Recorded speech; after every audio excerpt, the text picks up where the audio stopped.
Let's move on to Syria. They are now essentially in the hands of Al-Qaeda, and the West is cheering like we completely forgot about 9/11, our reasons for invading Iraq and Afghanistan. And after 20 years of endless Middle East wars to root out Islamic terror, suddenly we're cool with them taking over Syria. It's a happy day. They tell us time to cheer. Obviously, what's happened is the United States' transition into being a complete puppet of Israel's is complete. It serves Israel's interest for Al Qaeda to run Syria. It doesn't serve the United States to now cheer on and probably support the very terrorists who celebrated the death of Americans on 9/11 and went on to literally kill Americans themselves in Iraq. We're going to go over some of the career history of Abu Al Julani, who is now the apparent leader of Syria, I suppose. This is who he is. So let's go over a little bit of his military career here. This is from his Wikipedia page. I know you can trust it or not, but this is probably pretty accurate. He currently is the head of the Syrian Salvation Government, but he was and also the Tahrir al-Sham. But he formerly, here it is, look at this, Al-Qaeda. And it wasn't just a short stint, like, oh, he just was in it for a year, 6 months, and then he realized who they were and he got out of it because he's a moderate, not a radical. No, no, no. He was in from 2003 to 2016. He did Al-Qaeda in Iraq from 2004 to 2006. He was part of the Mujahideen Shura Council from 2006, January of 2006 to October of 2006. Oh, and then look at this. It's not just Al-Qaeda, he was part of ISIS. Islamic State of Iraq from October of 2006 to January of 2012. So that overlapped his Al-Qaeda time. So he's with ISIS and Al-Qaeda. This guy is a gem. I mean, I'm so glad he took over for Bashar al-Assad. And he was also part of the Al-Nusra Front, which is, that was the branch. So Al-Nusra was the branch created in Syria. That was the Al-Qaeda branch. It was actually Al-Qaeda and ISIS.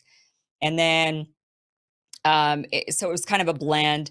But then ultimately it joined mostly with Al-Qaeda and fought some ISIS because ISIS wanted to merge it all together into one thing. And the Al-Nusra Front said, no, we're not really interested in that. We want to kind of maintain our independence. So they fought each other a bit. So it was mostly Al-Qaeda.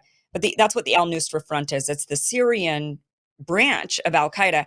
And that was until 2016. And he was also part of Jabhat Fatah al-Sham from 2016 to 2017. So this guy has a stellar, I mean, if you ask me, he is just primed for leadership, just stellar career record. I mean, you really could not ask for anything better than this when you're looking for somebody to run an entire nation and have the United States help support that. Well, of course, right? We would go with Al-Qaeda and ISIS guy. I mean, you know, allegiances change.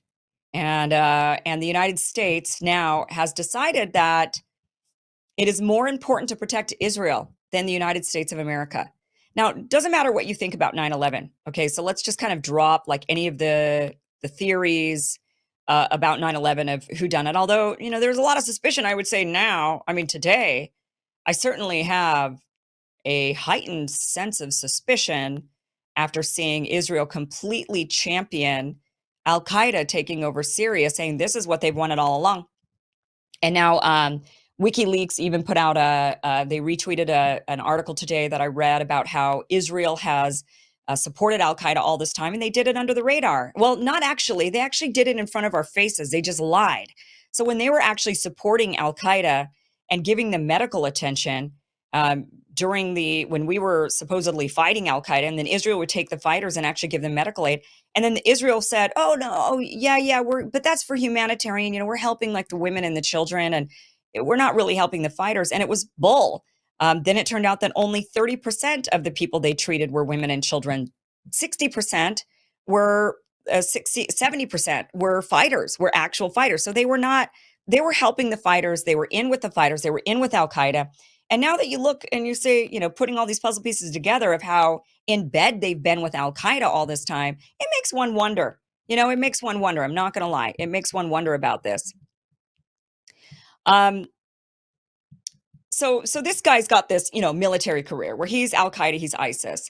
At one point, well, actually, he's still, as of right now, on the terrorist watch list. I mean, I believe that the government has a bounty on his head. Here's the U.S. embassy in Syria, forgetting about this altogether, right? says, we remain committed. Stop this terrorist, Muhammad Al Julani. And now they're saying, oh, we like these guys. You know, these guys are all great now. They've taken, we're free from Assad. Assad, who was not an Islamic radical, but instead he was, you know, all of the faults aside, at least everybody was able to practice whatever religion they wanted to practice in Syria. You just couldn't be, you know, where you got in trouble in Syria is if you were part of the civil war and you're fighting against the government, then of course you're going to end up detained and you may have ended up tortured. That I'm not saying that that's okay. It's not okay. But I don't see Al-Qaeda as being, you know, a real great alternative to Assad when they're wanting to create a caliphate in Syria and force all of the people into um, living under an Islamic state. Now, people will say, well, but they're now moderate. They're moderate now. And that is not true. They have been in control of Idlib and they were not moderate at all. There was no democracy. Women had their rights stripped away. People were not allowed to practice their religion. People were murdered for converting to a different religion. I mean, that's what they did in Idlib. But here's Biden anyway saying exactly, you know, him saying Israel first, essentially. Watch this. It's also a moment of risk and uncertainty. As we all turn to the question of what comes next, the United States will work with our partners and the stakeholders in Syria to help them seize an opportunity to manage the risks. You know, for years, the main backers of Assad have been Iran, Hezbollah, and Russia. But over the last week, their support collapsed, all three of them, because all three of them are far weaker today than they were when I took office. And let's remember why. After Hamas attacked Israel on October the 7th, 2023, when much of the world responded with horror, Iran and its proxies chose to launch a multi-front war against Israel. That was a historic mistake on Iran's part. Today, Iran's main territorial proxy, Hezbollah, is also on its back. Only 12 days ago, I spoke from the Rose Garden about the ceasefire deal in Lebanon, a deal that was only possible because Hezbollah has been badly degraded. Meanwhile, Hamas has been badly degraded as well. Iran's own military capabilities have been weakened. Iran tried 2 times to attack Israel, and the United States and built a coalition of countries to directly defend Israel and help defeat those attacks.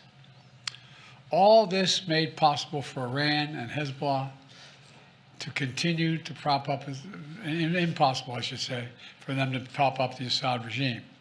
Additionally, Russia's support for Assad also failed.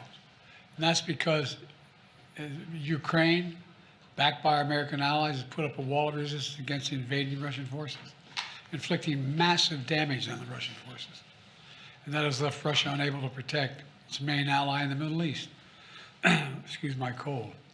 The upshot for all this is, for the first time ever, neither Russia, nor Iran, nor Hezbollah could defend this abhorrent regime in Syria. Oh, this abhorrent regime in Syria. Now it's run by Al-Qaeda. I mean, again, you know, the guy says, I'm not affiliated with Al-Qaeda anymore. I gave that up, but and I'm more moderate now, I think. But what about the people around him? I mean, once he gets into power, he's going to have all of these radical Islamists around him, and they're going to be telling him, no, we got to turn this into a caliphate. That's always been the vision. That's what we're going to do. That's what we've been fighting for literally 2 decades. And here's Biden saying, Israel, Israel, Israel. The war against Israel was a historic mistake. Israel, Israel, Israel. What about 9/11? What about the 2 decades of war that we have engaged in the Middle East with the intent and what you told the American people this whole time? You, Joe Biden, being a member of the Senate and then Vice President of the United States and then President of the United States, you, Joe Biden, told the American people that it was to stop Islamic terror. And now you've literally let, and you're championing on Islamic terror running Syria. I mean, this is, what kind of a backwards world are we living in? And who's winning on this whole thing? Israel. Israel's winning on this entire thing. They've started bombing Syria. They started taking more land. And here's Netanyahu saying, this is a historic day. Ooh, Mazel Tov. This is a historic day for the Middle East. The collapse of the Assad regime, the tyranny in Damascus, offers great opportunity, but also is fraught with significant dangers. This collapse is a direct result of our forceful action against Hezbollah and Iran, Assad's main supporters It set off a chain reaction of all those who want to free themselves from this tyranny and its oppression. But it also means we have to take action against possible threats. One of them is the collapse of the Separation of Forces Agreement from 1974 between Israel and Syria. This agreement held for 50 years. Last night it collapsed. The Syrian army abandoned its positions. We gave the Israeli army the order to take over these positions to ensure that no hostile force embeds itself right next to the border of Israel. This is a temporary defensive position until a suitable arrangement is found. Equally, we send a hand of peace to all those beyond our border in Syria, to the Druze, to the Kurds, to the Christians, and to the Muslims who want to live in peace with Israel. We're going to follow events very carefully. If we can establish neighborly relations and a peaceful relations with the new forces emerging in Syria, that's our desire. But if we do not, we'll do whatever it takes to defend the state of Israel and the border of Israel. Yeah, so massive Israeli attacks have been going on in Syria. They've been bombing Syria, Damascus, everywhere. They've been also taking a lot of the land further than the Golan Heights. One of the excuses that Israel is giving for bombing Damascus and bombing all over Syria is they say that they are targeting the weapons. They don't want the weapons to fall in the hands of Al-Qaeda or, they're not, here they are. I mean, it doesn't make any sense because here they are championing and cheering on Al-Qaeda taking over. And then meanwhile, they're eradicating all the weapons that potentially Al-Qaeda could have. So which is it? I mean, are you happy or are you afraid? You should be afraid. The new leader of Syria, this is a guy that his family came from the Golan Heights in Syria. They were displaced in 1967 after the Israeli occupation during the Six-Day War. He said that he was radicalized by the Palestinian Second Intifada in 2000 when he was 17 or 18. He said, I started thinking about how I could fulfill my duties, defend a people who are oppressed by occupiers and invaders.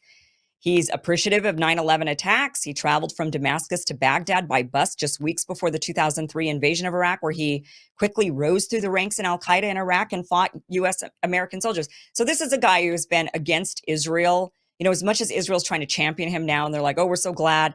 Now they're bombing all the weapons. I don't think it's a bad thing that they're bombing and getting rid of all the weapons. But I just don't know if that, they always say they're doing something and they're really doing something else. And so we always have to kind of keep an eye on that. Are they planning on taking more of Syria than just parts of the Golan Heights and beyond? Are they going to take Damascus? Like, what is the Israelis' plan? Hard to know. But we do know that they have grand expansionist ideas. That is for sure. Let's move on to Donald Trump here. So Donald Trump tweets this out. Opposition fighters in Syria in an unprecedented move have totally taken over numerous cities and a highly coordinated offensive and are now on the outskirts of Damascus, obviously preparing to make a very big move towards taking out Assad. So this is moments before Assad did flee to Russia. And he goes on to say, Russia, because they're so tied up in Ukraine and with the loss there of over 600,000 soldiers, seem incapable of stopping this literal march through Syria, a country they have protected for years. This is where former President Obama refused to honor his commitment of protecting the red line in the sand, and all hell broke out with Russia stepping in. But now they are, like possibly Assad himself, being forced out, and it may actually be the best thing that can happen to them. There was never much of a benefit in Syria for Russia other than to make Obama look really stupid. In any event, Syria is a mess, but it's not our friend, and the United States should have nothing to do with it. This is not our fight. Let it play out. Do not get involved. So here he is doing Israel's work. Israel loves this whole thing. They're wanting this whole thing. He says, we shouldn't get involved. It's not our fight. Yeah, why don't you say this about Israel, Trump? Why not? Why not say this same exact thing about Israel? And right, I mean, the U.S. created and the West was involved in this very big mess because they were trying to back these rebels to topple Assad on behalf of Israel. That's what Israel wanted. They wanted to support the rebels. And then they realized during the Obama administration, oops, the rebels are actually Al-Qaeda. Oh, shit, we've been actually fighting Al-Qaeda all this time. Aren't they the bad guys? Aren't they the ones who came after our country? Aren't they the ones that have been killing U.S. soldiers in the Middle East? Like, we've been fighting and they've actually been sending American bodies back in body bags. Oh, we're supporting them now? Not a good idea, right? That's going to kind of piss off the American people. Apparently, it doesn't if you do enough propaganda, because now enough Americans are propagandized to where they're saying, yeah, let Al-Qaeda take over Syria. This is a great thing. They're on the side of Israel and we love Israel no matter what. So all hell, who cares if they killed if they killed my son? That's okay. It's okay. You know, it's all anything for Israel. Anything for Israel. So that's Donald Trump saying that type of stuff. Then we've got, oh, here's one, Washington Post. Now, what's going on with the Christians now that the Islamists have taken over? Here's, according to the Washington Post, Christians in Aleppo fear for their future after the Islamists take over. You think? Yeah. Probably not going to be great for anybody of any other faith. It's probably convert or die, right? It's probably convert or die time. So there will be no more Christians in Syria. Now, a lot of people say, well, the Christians already left under Assad because Assad did a lot of persecution. Look, the data's out. Yes, maybe Assad did. I'm sure a lot of people fled Assad. But mostly when people were fleeing the Syrian civil war, they were fleeing the war. They were fleeing the conflict, the bombing, the massacres that was going on because of being in a war zone. That's why they left. And in fact, hundreds of thousands of Syrians returned to Syria under Assad during, they returned to Syria before 2020. There was about 200,000 that actually came back. Now, since Assad has fallen and he's left the country, there's been thousands who have also returned to Syria over the last day or two. And that's true as well. People, by and large, flee violence. They're not really, they might support a side or the other side, but they're still ultimately, it's not about the side that they support. They're fleeing the violence. They just don't want to be caught in the crosshairs, and friendly fire will kill you too, just as easily as enemy fire. All of that fire is going to kill you. So people flee that. I want to share with you a little bit of this. This is from Politico. Top Syria expert explains Washington's next move. And in this article, he goes on, this is an interview between one of the top Syrian, he's a, top Syrian, I guess, thinker, or I don't know what you want to call him, analyst. But this interview, they're asking him questions like, but this is ISIS, right? And he says, well, yeah. But Julani said he's not going to have any place for extremism in Syria. And yeah, we might not be able to trust the guy, but we'll see. And then the interviewer says he's still on the U.S. terrorist watch list, right? There's a big price on his head. He says, yeah, there's a big price on his head. And there's many people in Washington who are working to get him off the terrorist watch list. This is how insane we've become as a country. They're taking him off the list now. The Washington Institute for Near East Policy has a number of people who've been arguing quite vociferously that Washington should take another look at him. And he's moderated now. And he's done many good things after he slaughtered American boys and girls and sent them home in body bags. Yeah. I mean, we've just lost our freaking minds, haven't we? All right, lastly. Now, what does this all mean?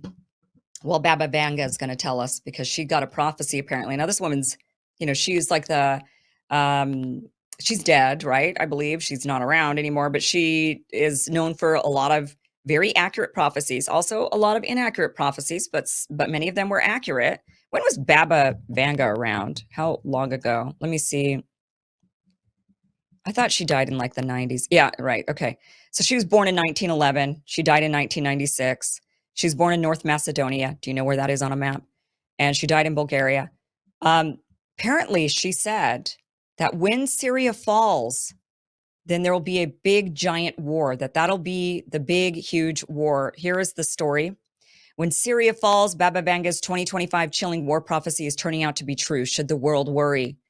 Renowned Bulgarian mystic Baba Vanga, often called the Nostradamus of the Balkans, is in the spotlight again as her chilling prophecy about Syria appears to unfold.